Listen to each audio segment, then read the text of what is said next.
हमने अच्छा कर्म किया है तो भगवान कभी हमें दुख नहीं आने देंगे, लेकिन हम कभी भी हमेशा अच्छे कर्मों से दूर जा रहे हैं तो भगवान भी क्या करें।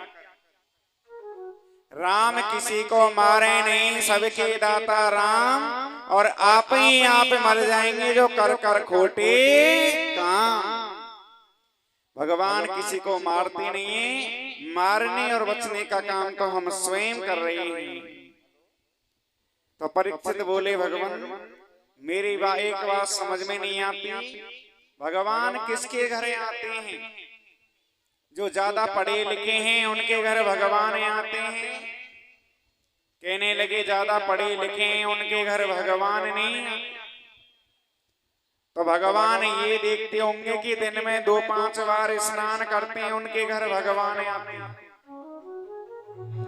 कहने लगे नहीं, भगवान ऐसा नहीं देखते कि आप 2-5 बार स्नान करते हैं तो आपके घर भगवान आएंगे। भगवान क्या देखते हैं? केवल प्राणी का भाव कैसा है। ये प्राणी आ तो रहे हैं मेरे लिए, मेरे दर्शन के लिए आ रहे हैं, लेकिन इनका भाव है या नहीं, ये भगवान जरूर देखते हैं। तो मैं आपसे एक प्रश्न करना चाहता हूं, यदा तो राजा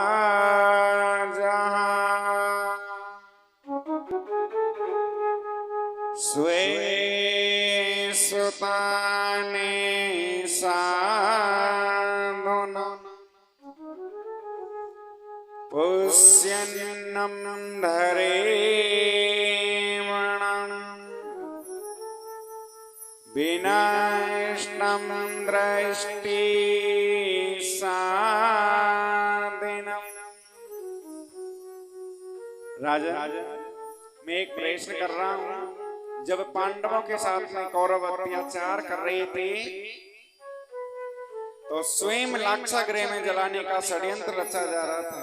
कौरवों के पिता हैं धृतराष्ट्र और विदुर जी महामंत्री हैं। विदुर जी पूछने लगे, मैं केवल एक बात पूछना चाहता हूं, मैं मंत्री होने के नाते नहीं, एक भाई होने के नाते आपसे निवेदन कर रहा हूं। अन्याय की बेल पर कभी फल नहीं आते, अन्याय की बेल कभी सदा हरी भरी नहीं रहती। कभी भी हमें दूसरे के साथ में बुरा और अन्याय नहीं करना चाहिए। अगर हमने किसी के साथ में अन्याय किया है, बुरा किया है, तो वो कभी भी सफल नहीं होगा। तो आपके परिवार में जो दुर्योधन है ना, वो कलंक पैदा हुए हैं। और ऐसा लिखा है शास्त्रों में, अगर पूरे शहर में एक गांव अगर अन्याय की ओर जा रहा है, बुरा काम कर रहा है, तो उस गांव को त्याग देने में कोई बुराई नहीं। अगर पूरा शहर सुरक्षित रहता है तो उस गांव को त्याग देना चाहिए। और एक गांव में केवल एक घर ऐसा है जिसकी वजह से पूरा गांव विनाश की ओर जा रहा है, तो उस घर को त्यागने में कोई बुराई नहीं। और एक घर में एक व्यक्ति अगर दुराचारी है तो उस व्यक्ति को त्यागने में कोई बुराई नहीं, उसको तुरंत त्याग देना चाहिए अगर परिवार सुरक्षित है। तो आपके परिवार में जो दुर्योधन हैं वो कलंक पैदा हुए हैं और आप उनकी बातों में मत आइए। देखो, धृतराष्ट्र आंखों से अंधे थे लेकिन मन से अंधे नहीं थे। चाहते तो इस युद्ध को रुकवा सकते, 100 कौरवों का विनाश हो गया। क्योंकि माता पिता के संस्कार अगर बच्चों में हैं तो हम विनाश से बच सकते हैं। अगर संस्कार नहीं है तो धीरे धीरे हमारे परिवार का पतन होना प्रारंभ होता है। तो सुखदेव भगवान कहते हैं, हे राजन, इतने में समझा ही रहे थे, इतने में दुर्योधन आ गया। कहने लगा, क्यों रे दासी पुत्र, हमारी वजह से तुम्हें मंत्री पद मिला है और हमारे ही खिलाफ हमारे पिताजी को भड़का रहे हो। निकल जाओ महलों से, दोबारा दिखाई मत देना। पर दुर्योधन ने बिल्कुल, आज विदुर जी ने बिल्कुल भी बुरा नहीं लगाया। बोले, महाराज आपका महल मकान मंत्री पद आपके पास है, मैं तो जा रहा हूँ। और विदुर जी बड़े प्रेम से कुटिया बना के और भगवान का भजन कर रहे हैं। कदली वन में बैठे हैं, भगवान की सेवा कर रहे हैं। तो भगवान शांति दूत बन के आ रहे हैं, रथ यात्रा आ रही है, सभी लोग पुष्पों की वर्षा कर रहे हैं। लाखों नर नारी भगवान के ऊपर पुष्प बरसा रहे हैं। दुर्योधन ने भी कपटपूर्ण सिंहासन लगाया और जब भगवान आए तो उनके सामने आए, कहने लगे प्रभु आपके लिए हमारा जो सिंहासन है वो विराजमान हो जाए। भगवान कहने लगे दुर्योधन मैंने आपको कभी दुर्योधन नहीं हमेशा सुयोधन कहा है। एक बात बताओ, आप ये जो पांडव हैं आपके भाई हैं ना? बोले हाँ। काका जी के लड़के हैं तो भाई हुए? बोले हाँ। तो मैं ज्यादा कुछ नहीं चाहता आपसे, केवल 5 गांव दे दीजिए आप। 5 गांव भी अगर आप इनके लिए देंगे तो मैं आपसे कुछ ज्यादा नहीं कहूंगा। तो तुरंत दुर्योधन कहने लगे नहीं, बिना युद्ध के केशव एक सुई की नोक के बराबर जगह नहीं दी जाएगी।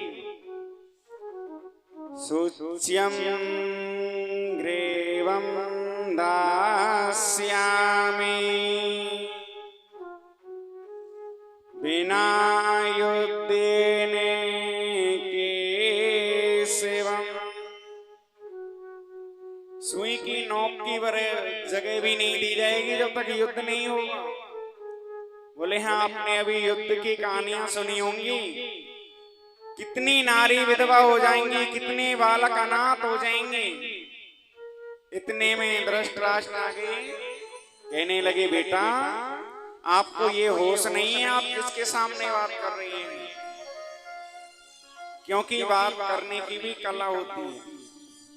मैंने पहले दिन भी बताया, हम सामने वाले से अगर बात अच्छे से कर रहे हैं ना, अग्नि में आप मिट्टी का तेल डालेंगे, डीजल डालेंगे, पेट्रोल डालेंगे तो शीतल हो जाएगी। अगर अग्नि पे आपने तेल डाला है तो और ज्यादा जलेगी। और उसी पे अगर पानी डाल दिया तो वो अपने आप शांत हो जाएगी। हमारे जीवन का स्वभाव होना चाहिए। ऐसी वाणी बोली मन का आपा खोए, और अनेको शीतल करे आप शीतल हो।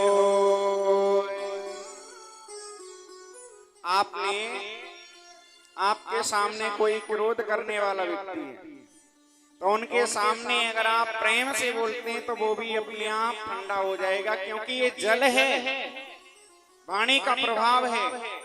क्योंकि हमें विनम्रता से बात करनी चाहिए और अपने जीवन में यही काम आने वाला है, कुछ काम नहीं है। तो धृतराष्ट्र यही कह रहे हैं, मूर्ख तुझे होश नहीं, भगवान के सामने क्या बोल रहे हैं? दुर्योधन तुरंत संभल गया, प्रभु मुझसे गलती हो गई, क्षमा करना। कहने लगे प्रभु ये तो राजनीति है, जहाँ राजनीति है वहाँ धर्म नहीं, और जहाँ धर्म है वहाँ राजनीति नहीं। जहाँ राजनीति पहले आ जाए तो वहाँ धर्म बिल्कुल नहीं। तो ये तो राजनीति की बात तो बात में होती रहेंगी। हमारी माता गांधारी ने 56 भोग बनाए हैं। भगवान कहने लगे 56 भोग बनाए हैं। तो भगवान कृष्ण क्या कह रहे हैं दुर्योधन से कि विदुर जी, आज दुर्योधन आपके घर हमारा निमंत्रण नहीं है, आज का निमंत्रण तो हमारा विदुर जी के घर पे है। क्यों? क्योंकि भोजन 2 परिस्थितियों में होता है। एक तो भोजन करने वाले को भूख ज्यादा लगी हो, और दूसरा है भोजन कराने वाले की श्रद्धा अधिक हो। अगर श्रद्धा ज्यादा है तो वहां भी भोजन किया जाता है। अगर हमें भूख लगी है तो उस जगह पे भी भोजन किया जाता है। आपकी श्रद्धा नहीं और हमें भूख नहीं, इसीलिए हमारा निमंत्रण विदुर जी के घर पे। विदुर जी तो पीछे ही पीछे खड़े हैं, दासी पुत्र हैं। तुरंत सोचने लगे मैंने तो निमंत्रण दिया ही नहीं। फिर भी विदुर जी का भाव कैसा है? तुरंत बाजार में दौड़ लगा रहे हैं, कहीं से माखन ला रहे हैं, कहीं से मिश्री लेके आ रहे हैं, कहीं से दही लेके आए और स्वयं भगवान के लिए सामग्री लेने के गए।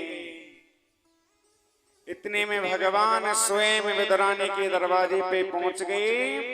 विदुरानी स्नान कर रही हैं, तुरंत भगवान ने अपना दुपट्टा फेंक दिया है। कहने लगे काकी जी किवाड़ खोलिए। जब स्वयं विदुरानी ने आज भगवान कृष्ण की आवाज सुनी, तुरंत दरवाजे को खोल दिया और प्रभु के प्रेम में इतनी पागल हो गई कि हमारे सामने अगर भगवान आ जाए तो हमारा भी कितना सुंदर भाव है, कितना मन प्रेम है हमारा भगवान से। जो पट्टा होता है ना बैठने का, वो भी उल्टा बिछा दिया। भगवान उल्टे पट्टे पे बड़े प्रेम से बैठे हैं। बोले काकी जी हमें भूख बहुत जोर की लगी, अगर आपने कुछ भोजन प्रसाद बनाया है तो हमें कराओ। कहने लगे बेटा, आज कहने लगे प्रभु हमने कुछ बनाया नहीं, लेकिन हम केला तोड़ के ला रही हैं आप। तो स्वयं विदुरानी कदली वन में गई, केलाओं की टोकरी लेके गई और केला भर के लाई। इतनी पागल हो गई भगवान के प्रेम में। आज जब कन्हैया आए तो स्वयं छिलकाओं को भगवान कृष्ण के लिए खिला रही हैं और केला एक तरफ फेंक दिए। ये प्रेम होता है। कहो कैसे तिहारी बने जाऊं रसिया, कहो कैसे तिहारी बने जाऊं रसिया, कहो कैसे तिहारी बने जाऊं रसिया, कहो कैसे तिहारी बने जाऊं रसिया, कहो कैसे तिहारी बने जाऊं रसिया, बने जाऊं रसिया, बने जाऊं रसिया, बन जाऊं रसिया, बन जाऊं रसिया, कहो कैसे तिहारी बने जाऊं रसिया, कैसे तिहारी बने जाऊं रसिया। दोनों हाथों की सेवा करते हुए हरि बोल।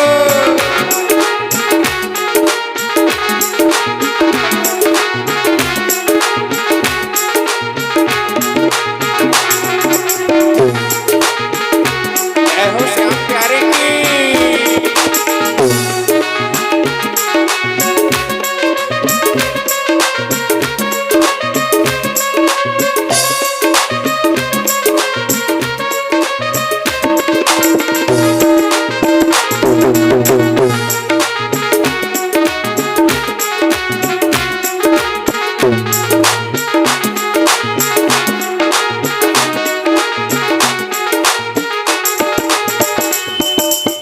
विदुरानी जैसा प्रेम नहीं, जैसा प्रेम नहीं, विदुरानी जैसा प्रेम नहीं, विदुरानी जैसा प्रेम नहीं, मेरा प्रेम भरा भंडार नहीं, मेरा प्रेम भरा भंडार नहीं, मेरा प्रेम भरा भंडार नहीं, मेरा प्रेम भरा भंडार नहीं। कैसे तिलकों का भोग लगाया रसिया, कैसे छिलका का भोग लगाओ रसिया, कैसे तिलकों का भोग लगाया रसिया, कैसे छिलका का भोग लगाओ रसिया, कहो कैसे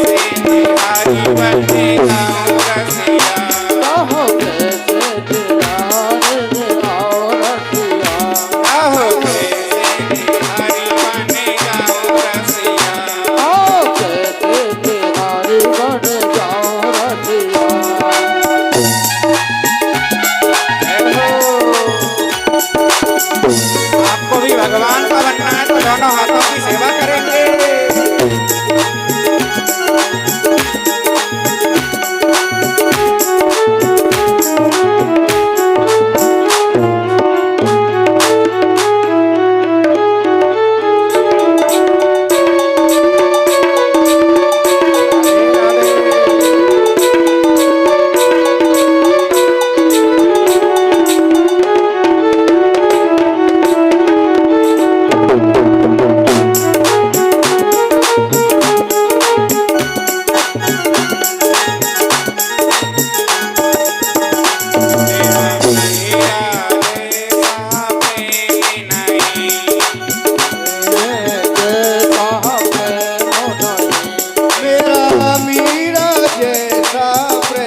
कैसे भेड़ों का भोग लगाया रसिया, कैसे भेड़ों का भोग लगाया रसिया, कहो कैसे प्यारी बने जाओ, कहो कैसे प्यारी बने जाओ रसिया, बने जाओ रसिया रे बने जाओ रसिया, कहो कैसे प्यारी बने हरि बने जाओ रसिया।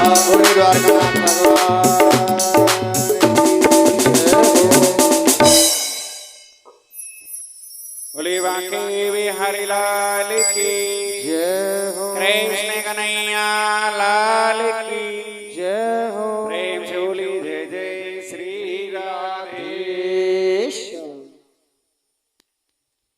सुखदेव भगवान कहते हैं राजन, तो स्वयं विदरानी भगवान कृष्ण को छिलका खिला रही हैं और भगवान प्रेम में इतना भूल गए कि विदरानी जो छिलका खिला रही हैं उसको प्रेम से खा रही हैं। इतने में विदुर जी आए।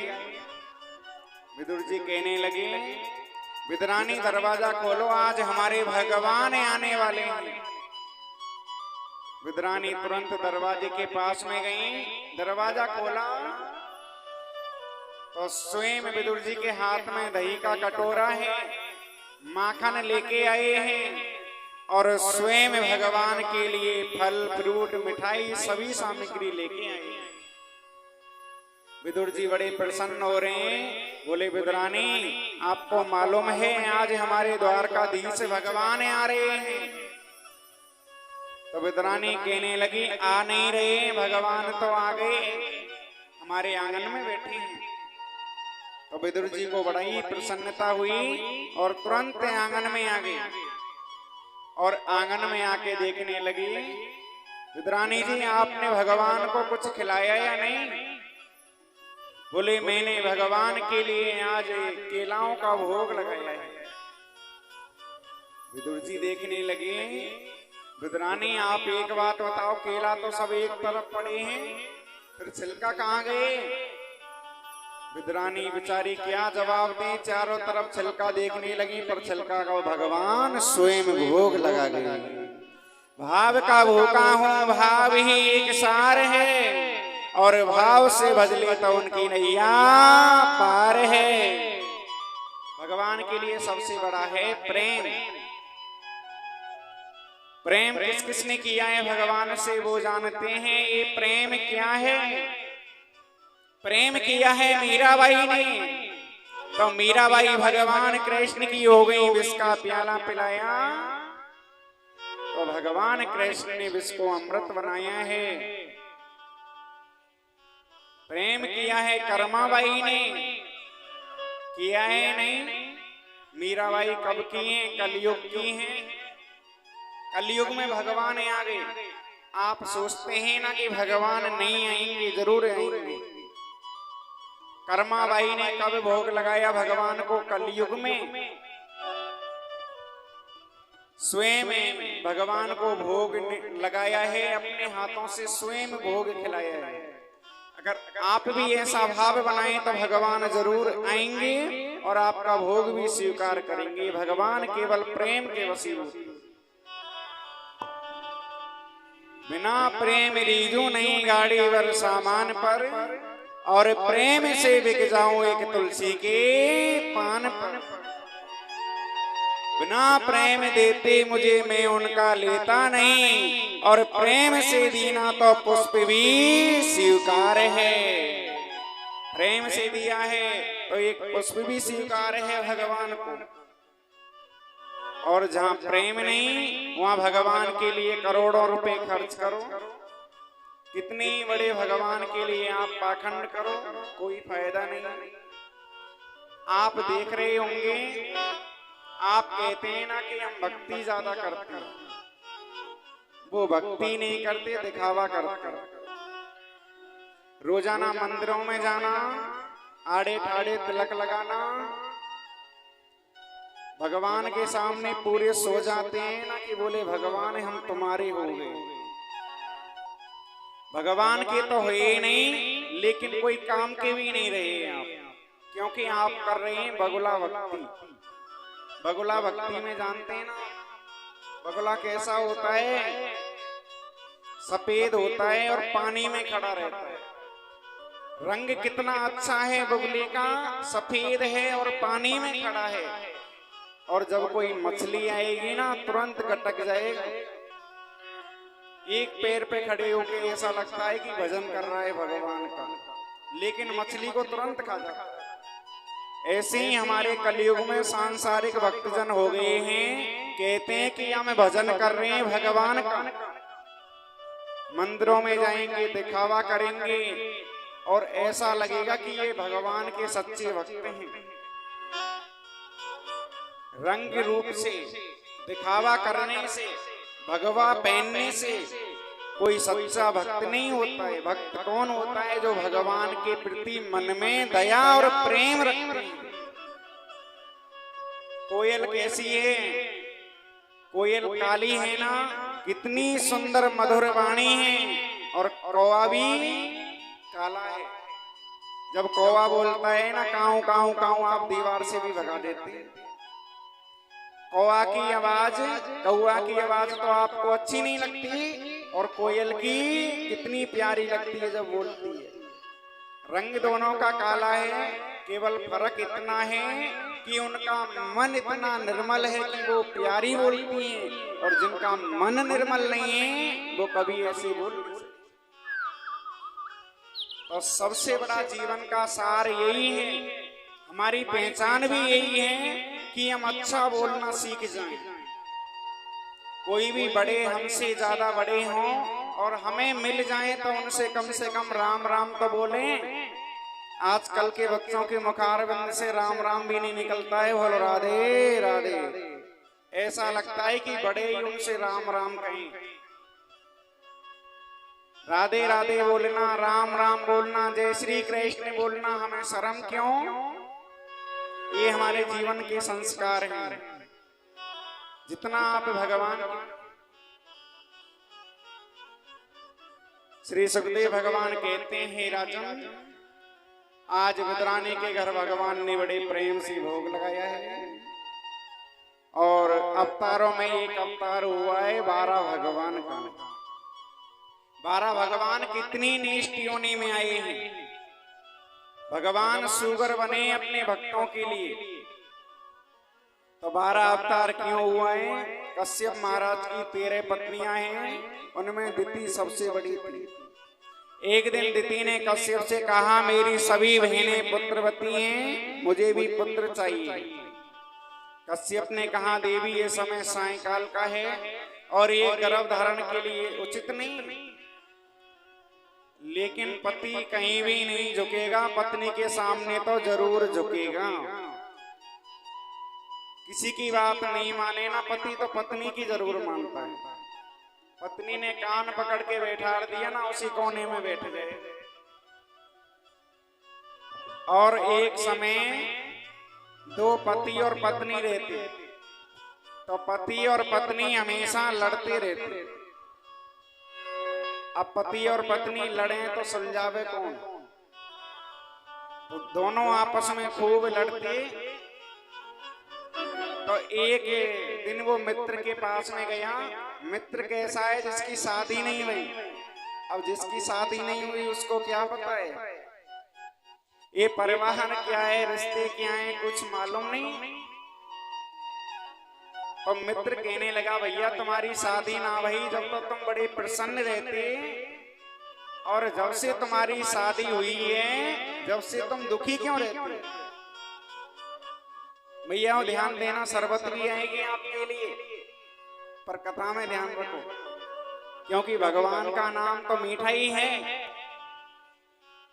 काणे काणे में कृष्ण समाए हैं, भक्तों ने हरि गुण गाए हैं। कण कण में कृष्ण समाए हैं, आप भी गाओ भगवान के गुण, जय हो।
भक्तों ने हरि गुण गाए हैं, भक्तों ने हरि गुण गाए हैं।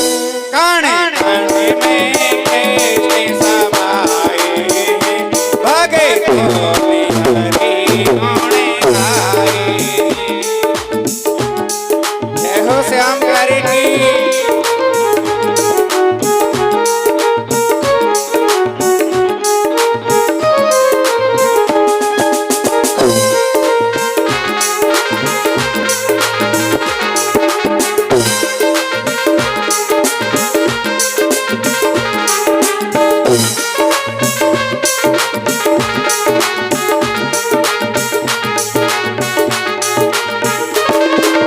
भगवान कृष्ण के नाम में ही समाया हुआ है सब, पूरा संसार भगवान कृष्ण के नाम में। जो भी है धन दौलत माया भगवान कृष्ण नाम में समाई हुई। अगर कृष्ण का नाम लेके जाएंगे तो आपको वैकुंठ का दर्शन जरूर होगा। कृष्ण नाम में सभी समाया, कृष्ण नाम में सभी समाया, कृष्ण नाम में सभी समाया, कृष्ण नाम में सभी समाया। बिंदु में सिंधु लहराया,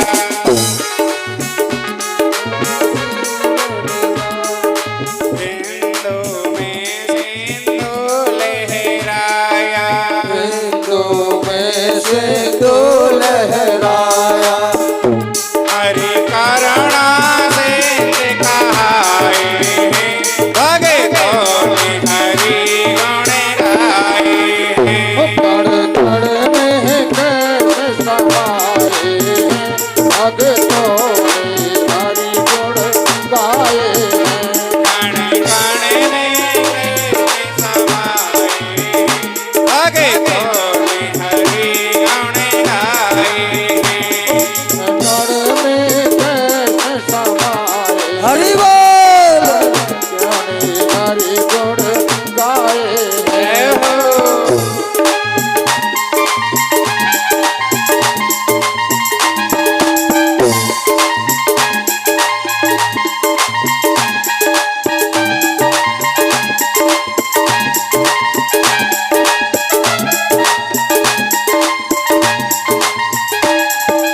वस्तुएं बताई हैं, प्रेम, भाव और विश्वास।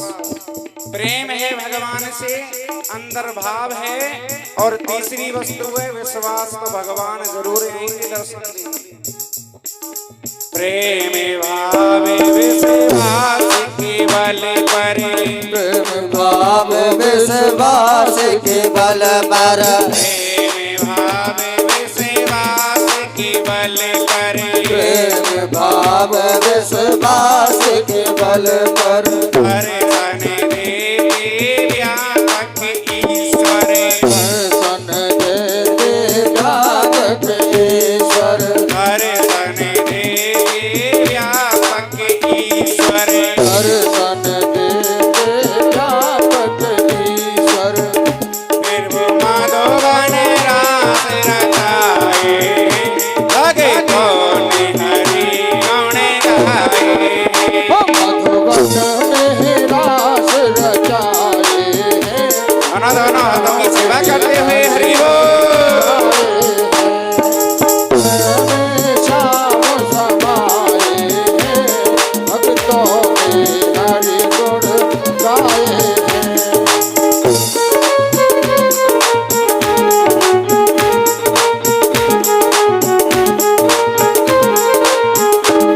भक्तों में हरि गुण गाए, कड़ कड़ में श्याम समाए, भक्तों में श्याम समाए। दोनों हाथों को उठाकर गुण गाए, कड़ कड़ में श्याम समाए, भक्तों ने हरि गुण गाए, कड़ कड़ में श्याम समाए, भक्तों ने हरि गुण गाए। बोली कृष्ण कन्हैया लाल की, और मकुड़ बंसी वाले की जय हो। प्रेम से बोलिए जय जय श्री राम। तो भगवान तो प्रत्येक कण में समाई हुई है। आप में भी भगवान हैं, और यहाँ भागवत जी हो रही है, यहाँ भी 33 करोड़ देवता विराज रहे हैं। जहाँ भगवान की कथा हो, सभी देवी देवता यहाँ हैं। भगवान कृष्ण हैं, भगवान राम हैं, और हनुमान जी तो हर कथा में आते हैं। जहाँ जहाँ कीर्तन होता श्री राम का, वहाँ वहाँ पैरा होता श्री हनुमान का। अब भगवान की कथा हो और हनुमान जी ना आए, शंकर भगवान ना आए, ऐसा हो नहीं सकता। हनुमान जी और शंकर भगवान तो प्रत्येक कथा में आते हैं हाजिरी लगाने। तो हर क्षण हर कण में भगवान समाये हैं। ऐसा भाव नहीं रखें कि भगवान नहीं। आपके घर पे भिखारी भी आ गया ना, तो भिखारी भी भगवान का स्वरूप हो सकता है। ना जाने किस वेश में बाबा मिल जाएं भगवान। कोई भिखारी आए, आपसे ज्यादा नहीं तो 1 रुपया हो, 2 रुपया हो, दान कर दे। कुछ अन्न हो तो अन्न दान कर दे, लेकिन खाली हाथ। उसके लिए भी पात्र देख लेना, पात्र कैसा होता है। आपने श्रद्धा से दान किया है। आपने किसी के लिए 10 रुपए दान किए। कितने दान किए? 10। और 10 रुपए लेके जो आपके चले जाए, वो सच्चा भिखारी है। और 10 रुपया देने के बाद में आपसे कहे नहीं हमें 50 चाहिए, 100 चाहिए, तो वो कभी भिखारी हो नहीं सकता। भिखारी तो है ना, जीवन यापन करना है, तो 10 दिए तो लेके चले जाओ।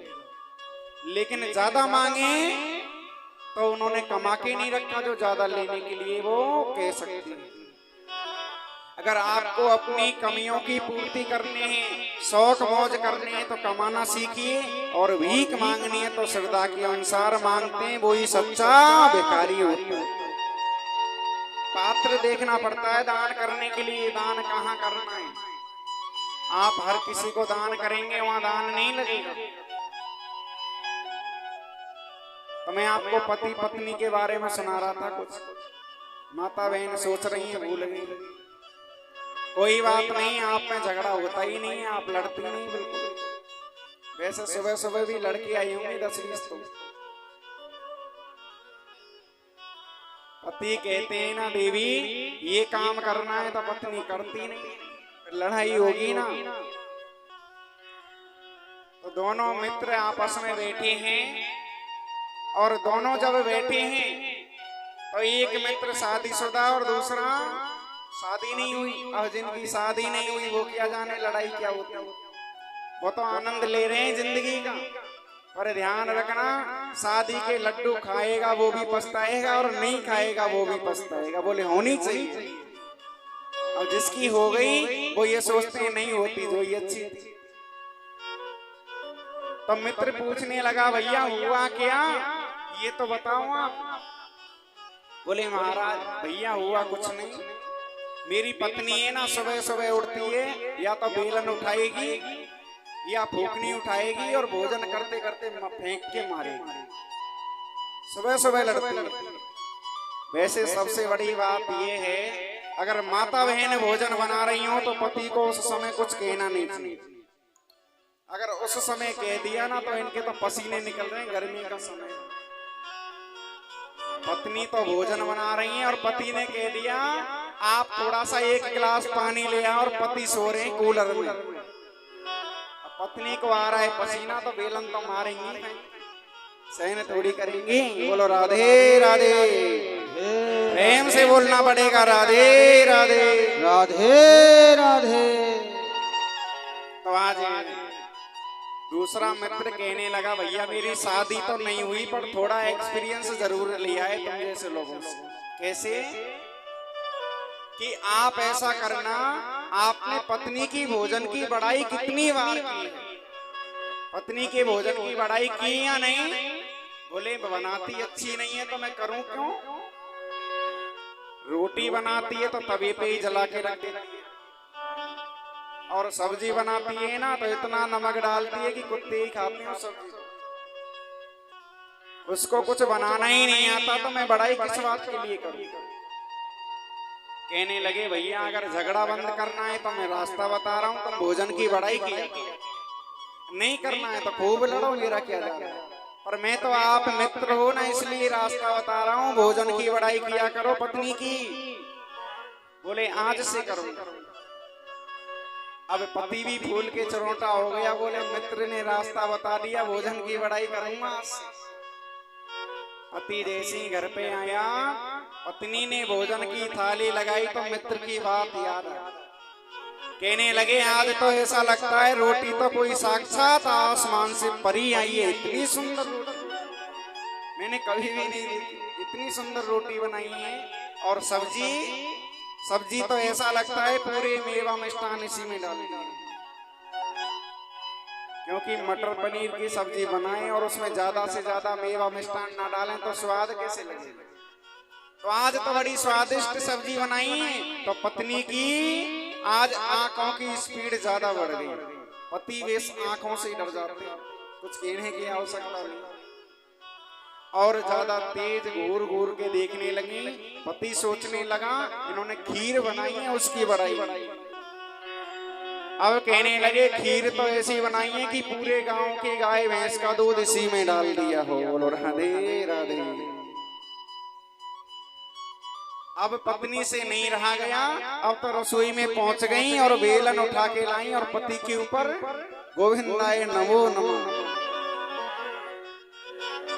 पति कहने लगा देवी मैं भोजन की बड़ाई कर रहा हूँ, लड़ थोड़ी रहा हूँ, क्यों मार रही हो?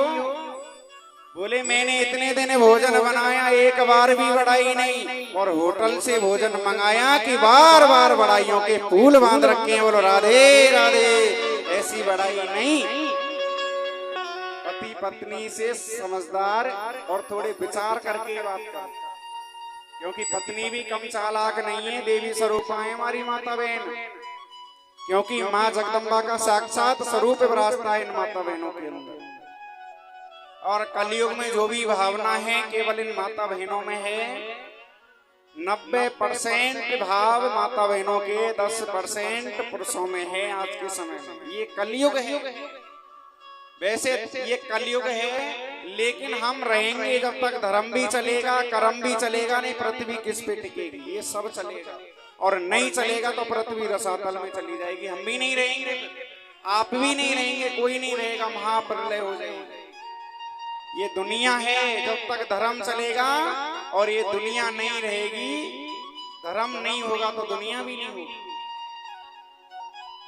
सुखदेव भगवान कहते हैं राजन, तो 12 भगवान ने आज अवतार क्यों लिया है? क्योंकि हिरणाक्ष ने हमारी पृथ्वी को, वेद शास्त्रों को समुद्र में ले जाके डुबा दिया। सभी देवता घबरा गए, श्रीमन नारायण की शरण में गए, हे नारायण बचाओ ऐसे राक्षसों से। पृथ्वी माता को समुद्र में डुबा दिया, वेद शास्त्रों को डुबा दिया। भगवान कहने लगे भैया डरो मत, मैं आऊंगा। तो भगवान स्वयं आज ब्रह्मा जी की नासिका के द्वारा छींक हुई और छींक के द्वारा स्वयं 12 भगवान का प्राकट हो गया। बोले 12 भगवान की। तो 12 भगवान स्वयं जा रहे हैं, इधर से हिरणाक्ष जा रहे हैं, आगे से मिल गए संत नारद। नारद जी से कहने लगे भैया हमारी भुजाओं में खुजली चल रही है, हमसे लड़ो, युद्ध करो। अब नारद जी कहने लगे महाराज हमसे लड़ना नहीं आता, हमसे तो कीर्तन करना आता। अगर आपको लड़ना है ना तो चले जाइए आप समुद्र के किनारे, आपके जैसे योद्धा बैठे हैं वो आपसे जरूर लड़ेंगे, भुजाओं की खुजली को मिटाएंगे। जैसे ही समुद्र के किनारे आए तो भगवान 12 अपनी डाढ़ों पर स्वयं पृथ्वी को लेके आए हैं और हिरणाक्ष ने युद्ध करना प्रारंभ किया। और भगवान श्री 12 ने आज देखते देखते हिरणाक्ष का भी वध कर दिया है। सुखदेव भगवान कहते हैं राजा, जब हमारे जीवन में हम ज्यादा बढ़ जाते हैं ना तो हमारे जीवन में घमंड जरूर आता है। कैसा भी घमंड हो, चाहे हमें धन दौलत का घमंड हो, चाहे पुत्र का घमंड हो, चाहे पत्नी का हो, चाहे सुख संपत्ति का हो, क्योंकि हम ज्यादा बढ़ जाएंगे तो हमारे मन में अहमता जरूर रहेगी। लेकिन स्वयं पृथ्वी माता जो 12 भगवान की डाढ़ों पर बैठी हैं, उनके मन में भी घमंड आ गया। देखो हमारे बिना इनका काम भी नहीं चलता है, भगवान का काम हमारे बिना नहीं चलता है। हमारे लिए कितनी नीच योनि में आए भगवान, सुगर बन 12 रूप में आए हैं। भगवान श्रीमन नारायण समझ गए, देखो पृथ्वी मैया भी घमंड कर रही हैं। तो उस पृथ्वी मैया की घमंड को दूर करने के लिए 12 भगवान ने साक्षात श्री धाम वृंदावन का दर्शन करवाया है। कितना सुंदर है हमारा वृंदावन, बड़े पुष्प खिल रहे हैं, यमुना जी का सुंदर किनारा है और भगवान स्वयं बांसुरी बजा रहे हैं और गांधीनगर भी वृंदावन बनने के लिए जा रहा है। राधे कटे जा राधे राधे, मन चल मन चल वृंदावन धाम और रटे जा राधे राधे।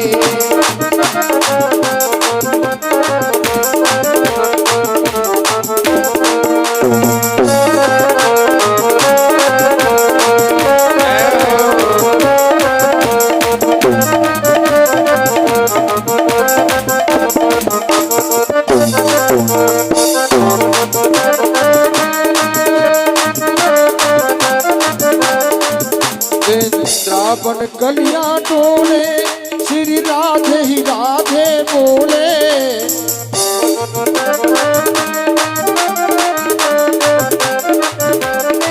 वृंदावन गलियां डोले, श्री राधे ही राधे बोले। जागो बाको जन्म सफल है जा, ये रखे जा राधे राधे, मन चल वृंदावन धाम।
प्रभु देवन कर विचार रटे जा राधे राधे मन चल वृंदावन धाम रटे राधे राधे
राधा नाम न हो तो रसराज विचारो रो तो राधा नाम न हो तो रसराज विचारो रो तो राधा नाम न हो तो रसराज विचारो रो तो जो राधा नाम न हो तो रसराज विचारो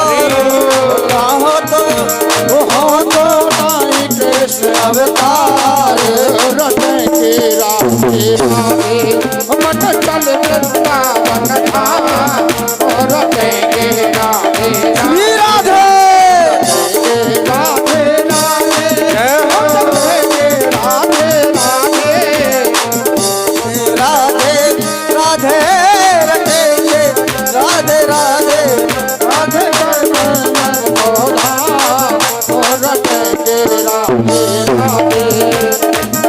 वृंदावन धाम रटेंगे राधे राधे मन चल वृंदावन धाम चलेंगे राधे राधे अरे मन चल वृंदावन धाम रटेंगे राधे राधे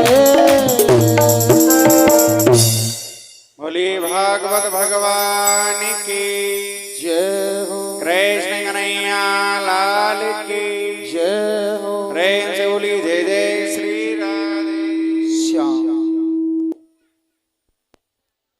आज स्वयं हमारे बीच में स्वागत के लिए हमारे जो आरएस पब्लिक स्कूल के प्रिंसिपल हैं और वो सर आज स्वागत के लिए पधारे हैं।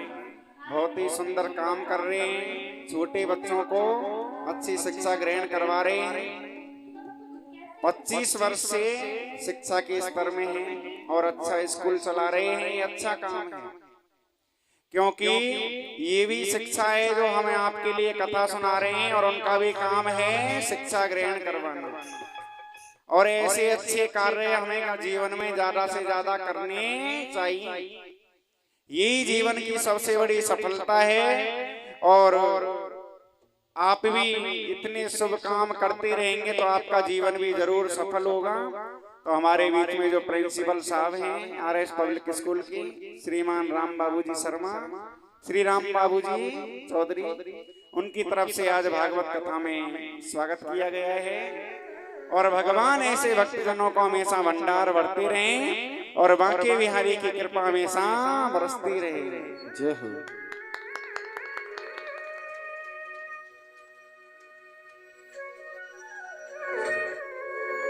कोई बात नहीं, ब्राह्मण और क्षत्रिय तो हमेशा एक ही। बोलिए सुखदेव भगवान की जय हो।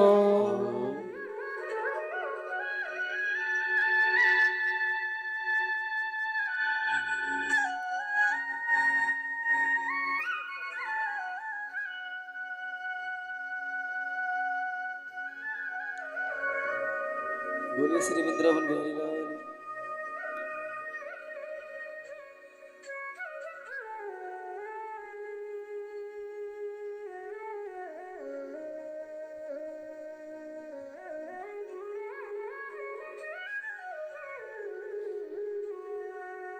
बोले भागवत भगवान की, कृष्ण कन्हैया लाल की जय हो। प्रेम से बोली जय जय श्री राधे।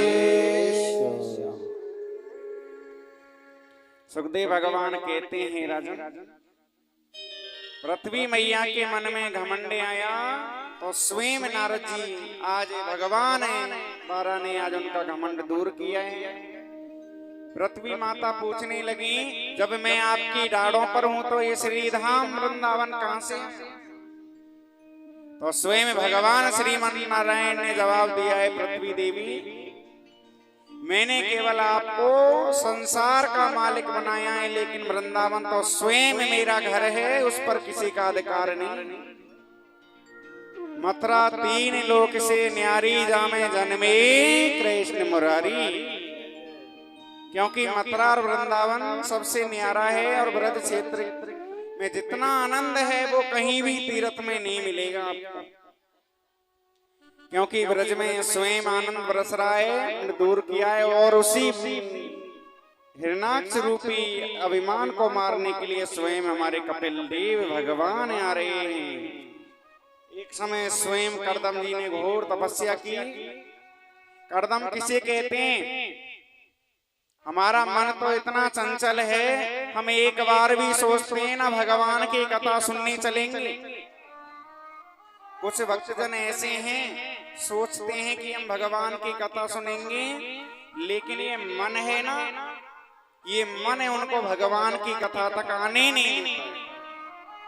ये मन हमें बांधता है, और मन अगर हमारे वश में हो जाए तो हम भगवान की सेवा जरूर करें। हम 5 मिनट भी भगवान के नाम की माला लेके बैठते हैं, ओम नमो भगवते वासुदेवाय, या जो भी आप मंत्र बोल रहे हैं उस माला को आप नेत्र बंद करके बोल रहे हैं। तो आप जब नेत्र बंद करके बैठे हैं, माला फेर रहे हैं, कौन कौन मैया फेरती है माला? भगवान के नाम की माला कौन फेरती? सभी फेरती हैं या नहीं? देखो, भगवान के नाम की माला नहीं फेरेंगे तो हमारा उद्धार कैसे होगा? चाहे ज्यादा नहीं, 108 मनका की एक माला होती है, अगर उसको 2 बार भी फेरेंगे आप तो भी आपको जीवन सार्थक हो रहा है।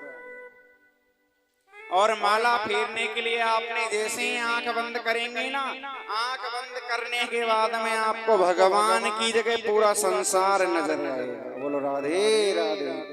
आपने देखा है ना, जब माला के लिए आंख बंद हो गई संसार मालूम पड़ता है। क्यों? माला फेरने का एक विधान है, पूरी आंख बंद नहीं करें। पूरी आंख बंद कर लेंगे ना तो बेटा बेटी बहू और पड़ोसी नजर आएंगे चुगली करने के लिए। माला फेरे ना जब आधे नेत्र बंद करने, आधी आंख बंद करके कि हमें सामने जो है वो सब कुछ दिखता रहे, केवल हमें आगे का नहीं दिखे जो हमारे सामने है, नीचे नजर करके आधे नेत्र बंद करके ही माला फेरें। क्योंकि आप अपने जो सामने कोई पुस्तक रखें, भगवान कृष्ण का फोटो रखें, भगवान राधे रानी का फोटो रखें और उसी का दर्शन करके माला फेरते रहें, या जिस भगवान की फेर रहे हैं उनका रखें। और हम सुबह सुबह उठे ना तो सुबह सुबह उठ करके हमें गालियां नहीं निकालनी, लड़ना नहीं। सुबह सुबह उठे ना भगवान का दर्शन करना है। प्रात समय हरि नाम लीजिए मंगल में दिने जाए। सुबह सुबह भगवान का नाम लेंगे तो हमारा पूरा दिन आनंद में जाएगा। अपने कमरे में भगवान की फोटो लगाएं, राधे रानी की फोटो लगाएं, भगवान कृष्ण की फोटो लगाएं, और जिस भगवान को आप मानते हैं उनका फोटो लगाएं, दर्शन करें, हाथ जोड़ें और पूरा दिन प्रारंभ करें। लेकिन आज के समय में क्या हो रहा है, भगवान की फोटो नहीं लगाते, हीरो हीरोइन की फोटो कमरे में मिल जाएंगी, सभी जगह सजाएंगे। और एक बात और बताऊं आपके लिए, सुबह सुबह उठते हैं ना, भगवान के दर्शन मंदिर में नहीं जाएं, घर के मंदिर में भी नहीं करें। ठाकुर जी तो घर में भी है ना, लड्डू गोपाल जी नहीं, सभी के। अगर आप घर में भी नहीं करें, मंदिर में भी नहीं जाएं, तो मोबाइल फोन तो सबके पास है। नहीं है आपके पास मोबाइल फोन, स्मार्टफोन सबके पास है। तो स्मार्टफोन में फोटो लगाएं भगवान का, वॉलपेपर लगाएं भगवान का, और भगवान का वॉलपेपर लगाएंगे। सुबह सुबह उठेंगे, समय देखेंगे तो भगवान के दर्शन अपने आप हो जाएंगे। इससे अच्छा कुछ नहीं। आप अगर कहीं दर्शन नहीं कर पाए तो भगवान का फोटो मोबाइल में जरूर लगाएं। इससे हमारा समय अच्छा व्यतीत होता है। श्री सुखदेव भगवान कहते हैं, राजन आज स्वयं करदम जी घोर तपस्या कर रहे हैं, और तपस्या करते करते बूढ़े हो गए। और उनके मन में एक विचार आया, संसार के लोग शादी विवाह करके रहते हैं, लेकिन हमने शादी नहीं की। जब हमारे मन में कभी कभी वृद्ध हो जाते हैं ना, फिर भी सोचते हैं महाराज विवाह हो जाए तो कौन सी बड़ी बात है, बालों को तो डाई करवा लेंगे।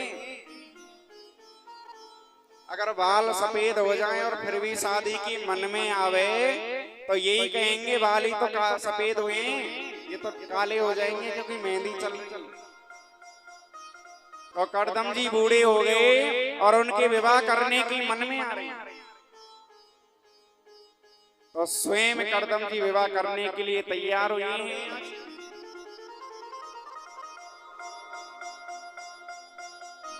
ओ मैया तुम्हें बात करेंगे तो कथा कैसे चलेगी।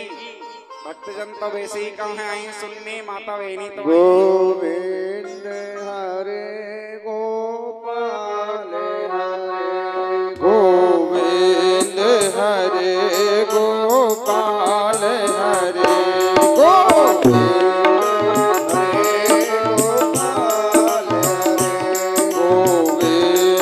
हरे गोपाल हरे सर्वेश्वर दीन दयाल हरे हरे प्रभु दीन दयाल हरे गोविंद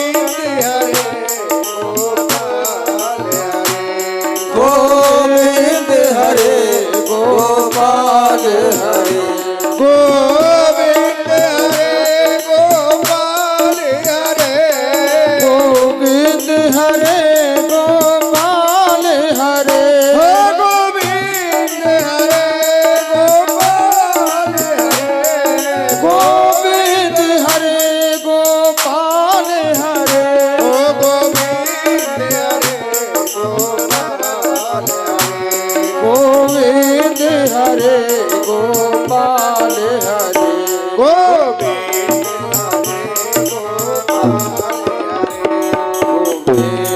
हरे गोपाल हरे सर्वेश्वर दीन दयाल हरे जय जय प्रभु दीन दयाल हरे गोविंद हरे गोपाल हरि बोल। मीठी मीठी तालियों के साथ में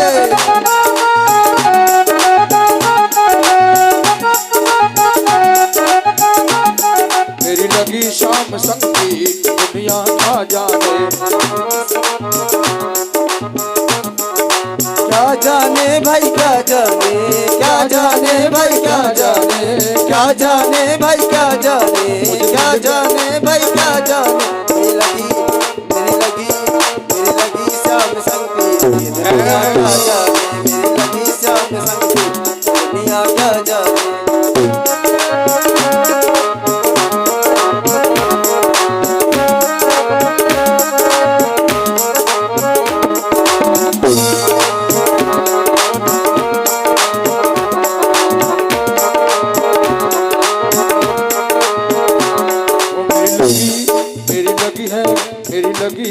मेरी लगी शाम संगीत दुनिया क्या जाने, मेरी लगी शाम संगीत दुनिया क्या जाने।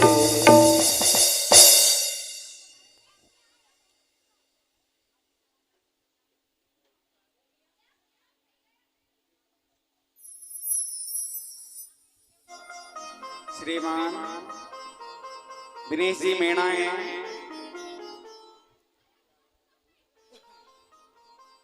श्रीमान दिनेश जी मीणा हैं, एसडीएम साहब हैं, उनके ड्राइवर हैं और उनके द्वारा भागवत कथा में बहुत भव्य स्वागत किया गया है और उनके द्वारा माला और सोफा पहना के बहुत भव्य स्वागत